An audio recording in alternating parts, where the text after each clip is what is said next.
מוצאי Rosh HaShanah, שנה טובה לכולם. חוזרים לחברון. חוזרים לעבוד תמיד. Always coming back to the beginning. Because that's always where the renewal is. When you want to feel renewal, remember your first day, your first awakening with Hashem. The first moment your thoughts changed. The idea popped into your head that maybe we're not alone in this world. Now, these folks are out here dancing and singing, having a good time. It's like 1:15 in the morning.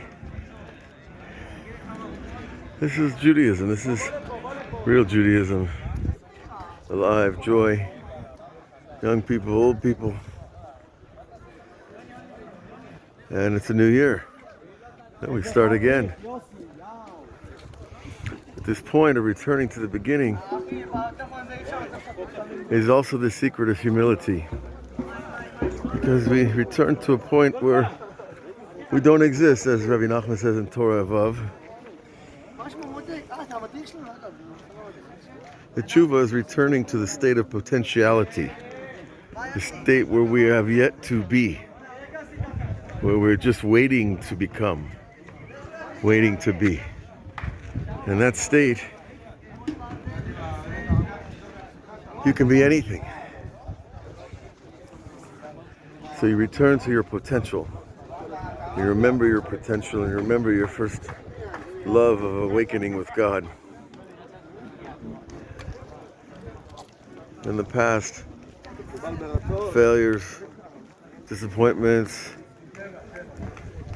they all get erased. And so do the glories. Because the personal glory is, well, that's not what we're here for. We're here for Hashem's glory. He chose us to bring His glory into the world. So Shavua Tov L'Kulam. Although, I guess it's Tuesday night or Wednesday morning, depends on how you count, where you live on this big globe of ours. We look forward to seeing you all. Shana Tova, Gamar Chatima Tova.